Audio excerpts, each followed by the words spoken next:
नमस्कार सभी दोस्तों का स्वागत है आपके अपने YouTube channel only exam booster पर। जैसा कि आप सभी लोगों को मालूम है कि पर्यावरण की श्रृंखला चल रही है, सारे की महत्वपूर्ण टॉपिक पढ़ाए जा रहे हैं। अगर आप बहुत कम समय आपके पास में है तो ये वीडियो देखना आप बिल्कुल भी इग्नोर ना करें। वीडियो देखना बिल्कुल भी इग्नोर नहीं करेंगे तो ज़्यादा अच्छा रहेगा आपके लिए। तो बने रहिएगा हमारे साथ में, लगातार वीडियो देखते रहिएगा। चैनल को जिन लोगों ने सब्सक्राइब नहीं किया वो लोग चैनल को सब्सक्राइब कर लें, शेयर भी करते जाइए ताकि बहुत से लोगों के पास में पहुंच सके। तो अब पिछले श्रृंखला में हम लोग पर्यावरण के बारे में अध्ययन कर रहे थे और पर्यावरण में हम लोग पारिस्थितिकी तंत्र के बारे में पढ़ रहे थे। पारिस्थितिकी तंत्र में हम लोग पारिस्थितिकी तंत्र के घटक के बारे में पढ़े थे, कारक के बारे में पढ़े थे, जहाँ पर हमने जलवायु कारक, स्थलाकृति कारक, मृदीय कारक और जैविक कारक के बारे में बात कर रहे थे। तो कल हम लोग तापमान के बारे में पढ़ा था, वायुमंडलीय नमी के बारे में पढ़ा था और वायुमंडलीय गैसों के बारे में पढ़ा था। आज हम लोग मृदा संगठन के बारे में बात करेंगे। तो देर ना करते हुए हम लोग स्टार्ट करते हैं मृदा संगठन के बारे में। बहुत इंपॉर्टेंट टॉपिक है मृदा संगठन यानी कंपोजिशन ऑफ सॉइल, ठीक है ना। यहाँ से क्वेश्चन पूछ दिया जाता है तो कंपोजिशन ऑफ सॉइल यानी मृदा संगठन, ह्यूमस, सबसे पहले मृदा में ह्यूमस होता है। ह्यूमस का क्या परसेंट होता है, कार्बन पदार्थ का क्या परसेंट होता है, वो 5 से 10% होता है। खनिज पदार्थ 40 से 45% होते हैं। मृदा जल 25% और मृदा वायु 25%। तो ये रहता है। आगे बढ़ते हम लोग खनिज पदार्थ की बात कर लेते हैं। खनिज पदार्थ में इंपॉर्टेंट चीज़ पूछी जाती है कि दीर्घ मात्रिक, जैसे मैक्रो एलिमेंट्स बोलते हैं, दीर्घ मात्रिक तत्व कौन कौन से होते हैं। CHO यानी कि कार्बन, हाइड्रोजन एंड ऑक्सीजन, यानी कि कैल्शियम के साथ में कोशिका झिल्ली व प्लाज्मा झिल्ली का निर्माण करते हैं। कौन भैया? CHO यानी कार्बन, हाइड्रोजन एंड ऑक्सीजन, ये Ca के साथ में कोशिका झिल्ली व प्लाज्मा झिल्ली का निर्माण करते हैं। दूसरा होता है NPS यानी कि नाइट्रोजन, पोटास और सल्फर, ये तीनों एमिनो अम्ल, प्रोटीन और न्यूक्लिक तथा जीवद्रव आदि का निर्माण करने में महत्वपूर्ण भूमिका निभाते हैं। और लास्ट में मैग्नीशियम Mg होता है, ये क्लोरोफिल अणुओं का निर्माण करते हैं। ये बहुत इंपॉर्टेंट है, Mg बहुत इंपॉर्टेंट है क्योंकि क्लोरोफिल जो होता है अगर ये नहीं रहेगा पौधे में तो प्रकाश संश्लेषण की प्रक्रिया घटित नहीं हो पाएगी। और क्लोरोफिल का काम होता है पत्तियों को हरा रंग प्रदान करना। आगे बढ़ते हैं हम लोग सूक्ष्म मात्रिक तत्वों की बात करते हैं। तो सूक्ष्म मात्रिक तत्व यानी कि micro elements, potassium, manganese Mn, iron Fe, molybdenum MO, zinc Zn and boron Bu, ये हमारे सूक्ष्म मात्रिक तत्व हैं। ये भी इंपॉर्टेंट हैं। हम लोग दीर्घ मात्रिक तत्व भी पढ़े, अब हम लोग सूक्ष्म मात्रिक तत्वों की बात करें। Potassium, magnesium, iron, molybdenum, zinc and boron, सब इंपॉर्टेंट पॉइंट हमने इसमें रखे हैं कि ज़्यादा आपको नहीं पढ़ना पड़ेगा और एग्जाम में सबसे ज़्यादा आपको फायदा होगा। आगे बढ़ते हैं हम लोग मृदा जल के बारे में बात कर लेते हैं। मृदा जल की बात करते हैं हम लोग, यानी कि सॉइल वाटर। सॉइल वाटर कितने प्रकार का होता है? पहला होता है गुरुत्वीय जल, यानी गुरुत्वीय जल, वर्षा के बाद का जल जो भूमि में नीचे पहुंच जाता है। समझना ध्यान से, वर्षा के बाद का जल जो भूमि में नीचे पहुंच जाता है, पौधे अपनी जड़ों से प्राप्त नहीं कर पाते, उसको हम लोग गुरुत्वीय जल कहते हैं। दूसरा होता है केश का जल, बहुत इंपॉर्टेंट है, कई बार परीक्षाओं में पूछा गया है। केश का जल का मतलब होता है मिट्टी कणों के मध्य रिक्त स्थानों पर पाया जाता है। इसी जल को पौधे जड़ें आसानी से प्राप्त कर लेती है। तो ये पूछा जाता है कि पौधे किस प्रकार के जल को अवशोषित करते हैं, तो होता है केश का जल। तो केश का जल होता है, गुरुत्वीय जल को नहीं अवशोषित करते हैं, जबकि केश का जल को अवशोषित करते हैं, इंपॉर्टेंट है। इसके बाद हम लोग बात करते हैं आर्द्रता जल। कणों के चारों ओर पतली वाष्पीय परत के रूप में पाया जाता है, इसे पौधे प्रयोग नहीं करते हैं, इसको आर्द्रता जल कहते हैं। और इसके बाद में हम लोग पढ़ेंगे रवे का जल। रवे का जल का मतलब होता है ये कणों में रासायनिक रूप से संबंधित होता है, ये पौधे प्रयोग नहीं करते हैं। तो पौधे ज़्यादातर प्रयोग करते हैं केश का जल, ठीक है ना। चलिए मृदा के प्रकार के बारे में हम लोग बात कर लेते हैं। मृदा के क्या क्या प्रकार होते हैं, यानी कि काइंड ऑफ सॉइल। हाइड्रोजन आयनों की अधिकता, समझना ध्यान से, हाइड्रोजन आयनों की अधिकता मृदा की अम्लीयता तथा पोटेशियम नाइट्रोजन के आयनों की अधिकता मृदा की क्षारीयता को प्रदर्शित करती है। देखिएगा, हाइड्रोजन आयनों की अगर अधिकता है तो अम्लीयता, और पोटेशियम और सोडियम के आयनों की अधिकता है तो क्षारीयता, क्योंकि दो प्रकार होते हैं, अम्लीय और क्षारीय। तो पोटेशियम और सोडियम की अधिकता से क्षारीयता का गुण प्रदर्शित होगा और हाइड्रोजन आयनों की अधिकता से अम्लीयता का गुण प्रदर्शित होगा। तो यहाँ बात करेंगे हम लोग सबसे पहले बलुई मिट्टी की। तो बलुई मिट्टी जो दी हुई है इसमें 85% बालू रहती है, 15% चिकनी मिट्टी व गाद रहती है। गाद मिट्टी क्या होती है? बलुई मिट्टी की अपेक्षा अधिक अच्छी होती है। देखिए, गाद मिट्टी जो होती है ये बलुई मिट्टी की अपेक्षा अधिक अच्छी होती है, क्योंकि थोड़ा सा बलुई मिट्टी से पतली होती है। इसलिए हम लोग बात करेंगे चिकनी मिट्टी की। चिकनी मिट्टी में 50% चिकनी मिट्टी होती है और 50% से कम गाद व बलुई मिट्टी पाई जाती है।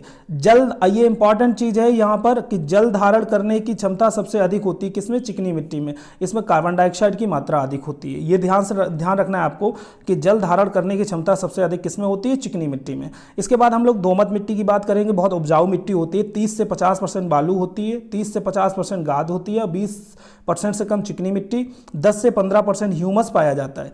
पौधा वृद्धि के लिए सबसे अच्छी मिट्टी, दोनों इंपॉर्टेंट है कि जल धारण करने की क्षमता सबसे अधिक होती है चिकनी मिट्टी में और पौधा वृद्धि के लिए सबसे अच्छी होती है दोमट मिट्टी। आगे बढ़ते हैं हम लोग चूना या कैल्कियस मिट्टी, ठीक है ना, इसकी बात करते हैं। इसमें 90 से 100% कैल्शियम कार्बोनेट यानी CO3 व CaO पाया जाता है। ह्यूमस का अभाव होता है। जल ग्रहण करने की क्षमता बालू से अधिक होती है, ठीक है ना, जल ग्रहण करने की क्षमता बालू से अधिक होती है। इसके बाद आगे बढ़ते हैं हम लोग ह्यूमस मृदा की बात करेंगे। तो ह्यूमस मृदा में कार्बनिक पदार्थों की मात्रा अधिक होती है, जल धारण करने की क्षमता इसमें भी अधिक होती है। बात करेंगे हम लोग अगले में, ये देखो ह्यूमस मृदा हो गई। अगली बात करेंगे सैलाइन एल्कली मृदा। इसमें सोडियम क्लोराइड यानी NaCl की अधिकता होती है। इसमें लवणोद विधि या मैंग्रोव वनस्पति आप लोग जानते हैं अच्छी तरीके से कि मैंग्रोव वनस्पति दलदली स्थानों पर उगती है जहाँ पर नमक की अधिकता होती है। जैसे अपने यहाँ का जो मैंग्रोव वनस्पति सबसे ज़्यादा सुंदरबन के डेल्टा में उगती है और जो गुजरात का जो कच्छ का रण है वहाँ भी उगती है। और बात करेंगे हम लोग कि लवणोद विधि या मैंग्रोव वनस्पति उगती है, ठीक है ना। लवणोद विधि में श्वसन मूल पाई जाती है। श्वसन मूल मतलब जड़ों से श्वसन करना, ठीक है ना। इनके बीज फलों में ही अंकुरित होते हैं, जिसे जराइज अंकुरण कहते हैं। समझना ध्यान से, जो श्वसन मूल जिनमें पाई जाएगी जिन पौधों में, उनके जो बीज होंगे वो फलों में ही अंकुरित होते हैं और इस प्रकार के अंकुरण को हम लोग जरायुज अंकुरण कहते हैं। ये आप समझ लेना। हम लोग परजीवी की बात करेंगे। परजीवी, पैरासाइट परजीवी, कवक, जीवाणु, विषाणु। तो कुछ आवृत्त बीजी पौधे जैसे अमरबेल, लॉरंथस, ओकोबैंका, बेलोनोफोरा और एफ्लिसिया, ठीक है ना, ये हमारे परजीवी हैं। अमरबेल की बात सुनी, इसमें जड़ नहीं होती लेकिन पौधे पर चढ़ जाती है और उसके जो पोषक तत्व हैं वो उनसे अपना पालन पोषण करती है। इसके बाद में बात करते हैं हम लोग, यहाँ पर नोट लगाया हुआ है हमने कि दुनिया का सबसे बड़ा पुष्प जो होता है रैफ्लिसिया होता है और दुनिया का सबसे छोटा पुष्प होता है वुल्फिया, ठीक है ना। आगे बढ़ते हैं हम लोग। इसमें पर्णहरिम का अभाव होता है। किसमें? परजीवी में। परजीवी में पर्णहरिम का अभाव होता है। कहने का मतलब होता है जिसमें पर्णहरिम का अभाव होगा वो प्रकाश संश्लेषण प्रक्रिया नहीं कर पाएगा। जब प्रकाश संश्लेषण की प्रक्रिया नहीं कर पाएगा तो अपना भोजन स्वयं नहीं बना पाएगा, अर्थात दूसरों पर निर्भर रहेगा। अर्थात स्वयं भोजन नहीं बनाता था तो दूसरे पौधों से चूसकांगों के माध्यम से भोजन ग्रहण करता है। देखिए, पूर्ण मूल परजीवी औरोबैंकी, आंशिक मूल परजीवी चंदन, पूर्ण स्तंभ परजीवी अमरबेल, आंशिक स्तंभ परजीवी जो होता है वो लॉरंथस और विस्कम, दो होते हैं यहाँ पर, ठीक है ना। चलिए आगे बढ़ते हैं हम लोग। सहजीवी, अभी हमने परजीवी की बात करी, अब सहजीवी में आता है लाइकेन। इनके शरीर का निर्माण शैवाल तथा कवक के द्वारा होता है। लाइकेन जो होता है इनके शरीर का निर्माण शैवाल तथा कवक के द्वारा होता है।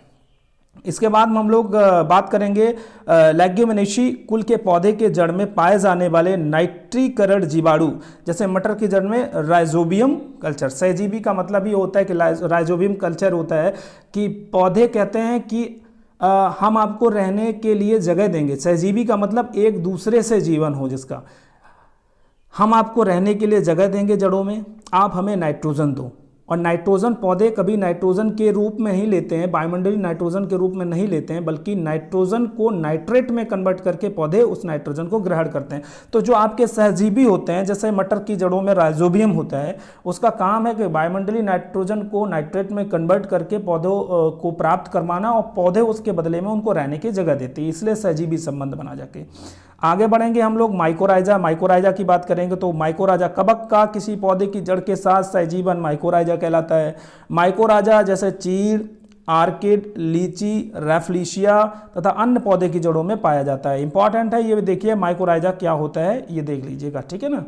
आगे बढ़ जाएंगे हम लोग, मृतोपजीवी की बात करेंगे। देखिए यहाँ पर सब पहले से हमने नोट कर रखा है ताकि आपको पढ़ने में कोई दिक्कत ना हो। जिन लोगों को दिक्कत आ रही है वो लोग स्क्रीनशॉट लेके दोबारा भी पढ़ सकते हैं, कोई दिक्कत नहीं। मृतोपजीवी का मतलब ये होता है पौधों का सड़े गले पदार्थों पर उगना व भोजन प्राप्त करना, ये मृतोपजीवी का गुण है।